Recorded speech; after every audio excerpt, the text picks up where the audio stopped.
a respeito da volta das varas do trabalho aqui em Mato Grosso que voltam a realizar audiências públicas. Voltaram, não é? A ideia é que essa sistemática tenha começado ontem, não é? Porque o Tribunal Regional do Trabalho de Mato Grosso regulamentou, inclusive, a realização de sessões e audiências telepresenciais por videoconferência entre magistrados, advogados, patrões e empregados.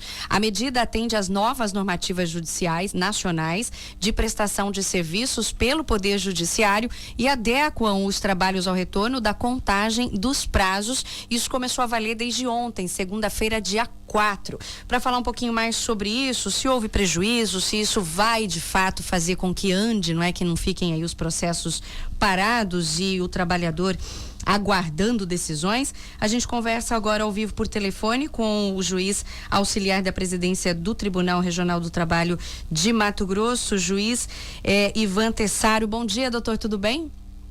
Bom dia, tudo bem. Retornou ontem, doutor, explica pra gente, já teve alguma audiência, já tem alguma novidade? Para a contagem dos prazos, né, que estavam suspensos ao longo do mês de abril, por conta das medidas de isolamento e distanciamento social. E audiências, elas, algumas já foram realizadas ontem, né, mais audiências de conciliação, aquelas mais simples, né, mas com a retomada do andamento dos processos, nós temos um calendário também de retomada das audiências numa escala maior em todas as varas do trabalho do Estado de Mato Grosso. Porque as audiências que foram realizadas ontem, elas já vinham dentro de uma programação,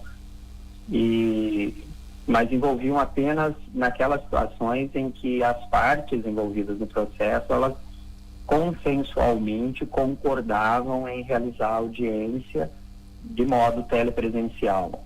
A partir de agora, nós vamos avançar um pouco mais para começar a realizar audiências mesmo em situações em que não haja concordância de todos os envolvidos. Passa a ser uma determinação judicial como era antes da pandemia. E isso vai acontecer, doutor, em todo o Brasil? Vai ser dessa forma, por videoconferência, as audiências? Sim, nesse momento é uma diretiva nacional editada pela Corregedoria Geral da Justiça do Trabalho, junto com o Conselho Nacional de Justiça, e é uma tentativa no sentido de minimizar os efeitos negativos de toda a paralisação que nós estamos vivendo. Porque como nós temos limitações para realizar essas audiências, não há expectativa de que nós tenhamos condições de realizar todas as audiências necessárias como ocorreria numa relação no momento de prestação de serviço presencial. Mas certamente nós vamos conseguir fazer um número significativo de audiências e esses processos não vão ficar parados, né? É isso que é importante, não é? O prejuízo, sem dúvida, seria muito grande para o trabalhador nesse momento. Exato. Os esforços todos que estão sendo envidados no momento, eles estão voltados no sentido de minimizar os prejuízos. Então, nós estamos adotando algumas medidas internas para preparar o tribunal para o momento da retomada efetiva das atividades presenciais, para que a gente consiga estar com o quadro completo, por exemplo. Então, até a política de concessão de férias, ela está sendo revista em alguma medida, para que no momento que a gente retome as atividades presenciais, nós tenhamos a nossa, digamos assim, o nosso time completo para a gente poder dar vazão a tudo que está represado. Mas, nesse momento, o esforço é para realizar o maior número possível de audiências nessa sistemática que todos nós estamos aprendendo, né? Que é a via telepresencial. Hoje todo o Tribunal Regional do Trabalho está, todos os servidores no caso, estão trabalhando de casa, juiz? Sim, todas as unidades, todas as varas do trabalho, o tribunal, que é a segunda instância, a área administrativa na sua grande maioria, estão fazendo trabalho telepresencial. Uma das medidas que nós adotamos ainda lá no dia 23 ou 24 de março, quando demos início a essa sistemática, foi autorizar os servidores que não tinham computador em casa levarem para casa o computador que eles usam na sua estação de trabalho dentro do tribunal, para que ele tenha condições de continuar prestando serviço da casa dele. Mas é claro, tem algumas atividades que são próprias da manutenção, da permanência das instalações, que essas continuam sendo feitas presencialmente, mas é uma parcela muito, muito pequena. Todos os servidores ligados à área fim do tribunal, ou seja, que tratam de processos, que trabalham com processos, esses estão na sistemática telepresencial, assim como os magistrados. Certo. Dentro dessa sistemática de trabalho, agora de retomada dessas audiências através de videoconferências, vocês já possuem dados, por exemplo, da quantidade de audiências que existem para serem realizadas? Ainda nós não temos essa informação catalogada, porque ontem é que foi dado início aos trabalhos no sentido de fazer as notificações, intimar as partes para que elas compareçam à sala virtual no dia e horário designado. Certo. Então, nós ainda não temos essa informação para dizer, nós conseguimos sucesso em tantos processos e fizemos as audiências. Mas o que eu posso te assegurar é que nesse momento, no estado todo, nós já temos milhares de processos aguardando audiência. Certo. E é uma situação muito nova, não é, juíza? É uma situação que você tem que fazer essa intimação virtual, aguardar o comparecimento nessa sala virtual também. É novo para todo mundo, não é? Sim, é uma série de desafios que nós precisamos nos adaptar para poder superar. E esse ponto que você tocou, de fazer as intimações, é o nosso grande gargalo, é o maior desafio para que a gente tenha sucesso nessa empreitada. Porque à medida que eu não conseguir intimar a parte ou uma testemunha para que ela esteja conectada no dia e na hora que o juiz marcou, se eu não conseguir superar esse ponto, eu não consigo realizar a audiência, né? Então não é algo tão simples assim de ser realizado. Não, de toda forma, a equipe toda está empenhada, seja para fazer contato com essas pessoas, seja por telefone, por WhatsApp, por qualquer outro aplicativo de mensagem, por e-mail, etc., para que a gente tenha sucesso num número razoável de casos. Para quem está chegando agora, ou quem estiver ligando o rádio agora, nós estamos conversando com o juiz auxiliar da presidência do TRT de Mato Grosso, que é o Ivan Tessaro. Você, ouvinte, se tiver alguma dúvida, quiser mandar aqui pra gente também colocar para o juiz responder, é o 98107-4204. Eu queria perguntar para o senhor com relação às destinações, né? Nós recebemos recente informações aí de que a Justiça do Trabalho e o Ministério Público também do Trabalho já destinaram aí quase 7 milhões de ajuda, né, do combate a essa situação pandêmica que Mato Grosso, assim como todo mundo tem vivido. E eu queria ouvir um pouquinho do senhor com relação à destinação desses recursos, em que áreas mais foram doados, enfim, respiradores, coisas relacionadas de fato a esse combate mesmo. Queria ouvir um pouquinho do senhor com relação a isso. Ok. Primeiro ponto, acho que é preciso esclarecer para a sociedade que esses valores, eles não fazem parte do orçamento do tribunal, eles não saem do caixa da União que repassa para o tribunal e o tribunal faz esse tipo de destinação, não tem nada disso.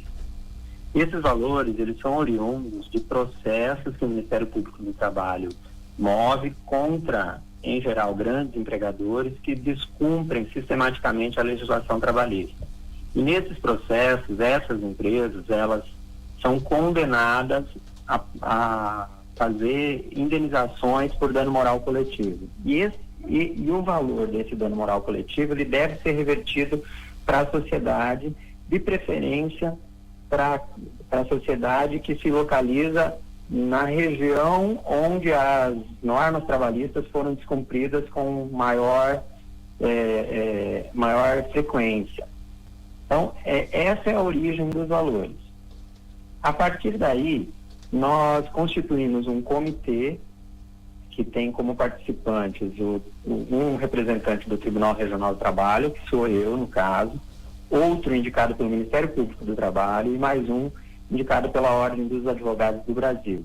Esse comitê, ele tem a legitimidade, tem a autoridade para deliberar sobre as destinações. Certo. Então, para onde nós vamos destinar esses valores e a forma como nós vamos destinar. Então, a gente recebe projetos sociais das entidades em geral, sim, das mais variadas, não há qualquer tipo de filtro em relação a isso. Quem quiser pode mandar projetos sociais lá para o comitê, que ele vai receber e vai analisar. Certo. Mas aí, chegando agora na questão da pandemia. Nesse momento da pandemia, nós deliberamos que só faríamos destinações para projetos voltados ao combate à pandemia.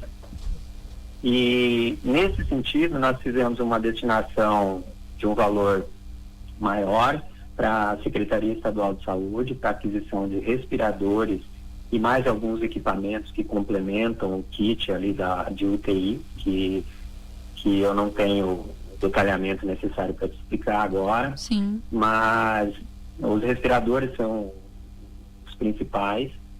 E também fizemos destinação para a Secretaria Estadual de Saúde, em parceria com a Secretaria de Planejamento, que apresentaram um projeto para aquisição de máscaras, luvas, aventais, enfim, equipamentos de proteção individual para serem destinados para as forças de segurança pública. Então, desde o policial que está na rua fazendo o trabalho ostensivo, até o agente carcerário que presta serviço numa unidade prisional, eles estão recebendo esses equipamentos que tem como origem do orçamento as destinações que nós fizemos.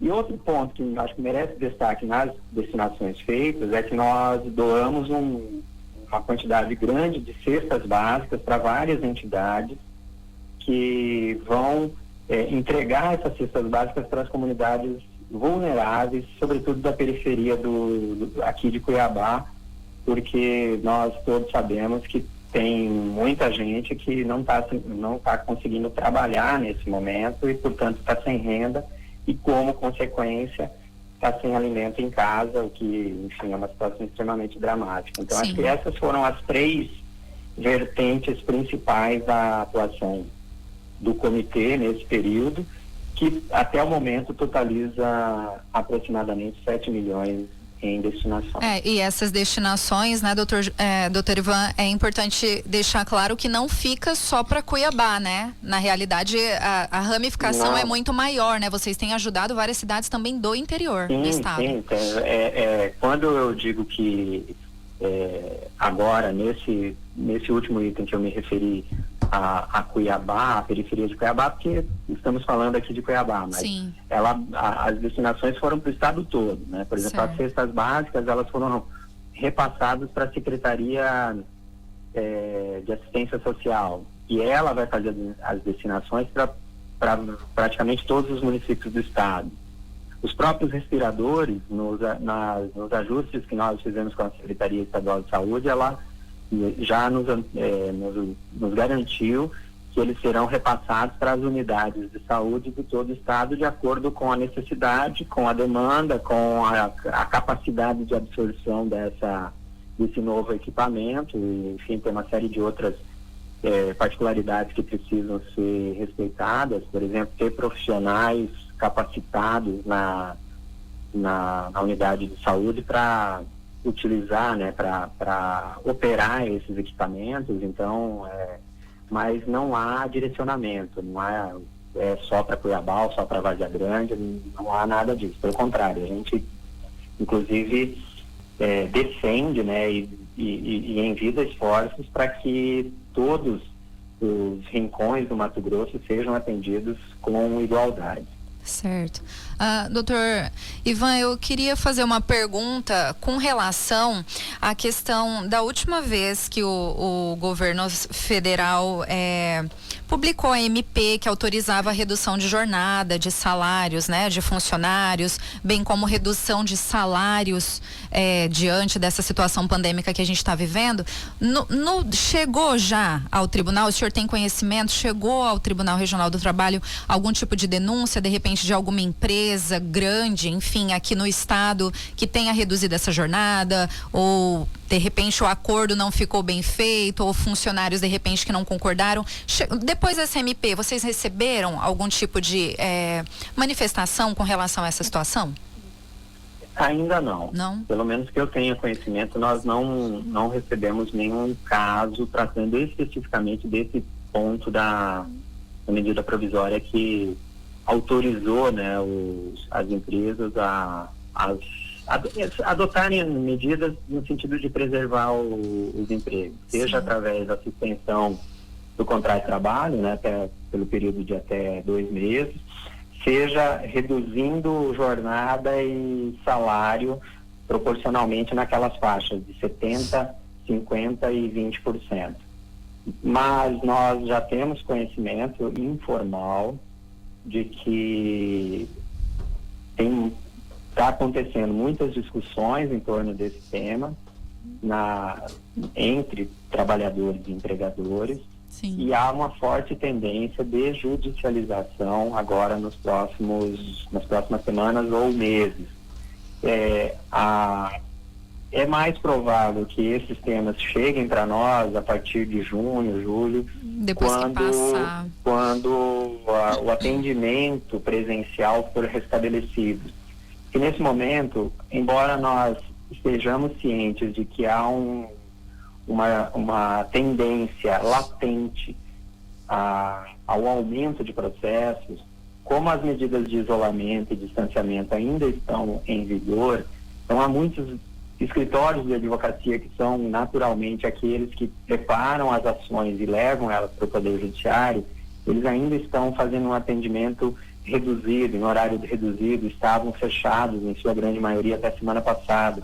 Então isso acaba gerando algumas dificuldades para o atendimento e para o ajuizamento de novas ações. E pelo histórico que a gente conhece, normalmente as ações elas chegam ao Poder Judiciário um pouco depois dos fatos a terem acontecido, exceto situações de urgência. Mas situações de urgência, nesse momento, essa situação que nós estamos tratando, ela não é considerada uma situação assim de extrema urgência. Dá para esperar para o mês que vem para entrar com processo, por exemplo. Diferente fornecimento de equipamentos de proteção individual. Esse tipo de ação nós temos recebido agora no período da pandemia. Imagino, né? Então, esses sim que é mais urgente, né? Sim, esses são urgentes. O trabalhador ele está prestando serviço, ele está indo todos os dias para o trabalho. Correndo riscos, né? Naqueles casos em que são considerados atividades essenciais, e aqui nós podemos listar principalmente trabalhadores de hospitais, né, que são os mais expostos e mais vulneráveis à contaminação. E, por exemplo, vamos supor que ele não tenha uma máscara adequada, não tenha luva. Então, nesses casos, os sindicatos e o Ministério Público do Trabalho têm proposto ações e pleiteado decisões liminares, e algumas já foram analisadas e concedidas, e os problemas têm sido resolvidos, inclusive com o auxílio ou a participação direta do Poder Judiciário Trabalhista. Sem dúvida, muito, muito importante o trabalho mesmo nesse momento, né, de distanciamento social. É muito importante a participação do TRT, em especial aqui de Mato Grosso. Mais alguma coisa que o senhor queira informar para os ouvintes antes da gente encerrar? Não, eu acho que eu só gostaria de colocar que o tribunal ele vem envidando esforços no sentido de atender a população. e que eu faço um chamado a todos os envolvidos, trabalhadores, empresários, advogados, membros do Ministério Público, enfim, e até para o público interno, servidores, magistrados, que é um momento absolutamente excepcional. E essa excepcionalidade justifica e nos chama a nos reinventar. Então, nós não devemos ter medo das audiências telepresenciais. Acho que esse é o recado que eu gostaria de deixar nesse momento. Vamos trilhar esse caminho, porque é o caminho que nós temos no momento. Ou a gente fica parado, ou caminhamos pela via telepresencial até onde a gente possa avançar. O que não é, a meu sentir, aceitável é que a gente se recuse a caminhar com medo do desconhecido. Eu acho que esse não é o momento que nós tenhamos essa alternativa como minimamente razoável. Eu acho que com boa vontade, com parcimônia, com paciência, com dedicação de todos, nós vamos conseguir prestar um serviço para a comunidade, resolver os conflitos, pacificar as partes, que é isso o grande objetivo do Poder Judiciário e em especial do Poder Judiciário Trabalhista. É isso aí. Mais uma vez, obrigada pela participação aqui do senhor conversando com a gente. Ok, bom dia. Obrigada. A gente conversou aqui com o juiz Ivan Tessaro, auxiliar da presidência do TRT de Mato Grosso.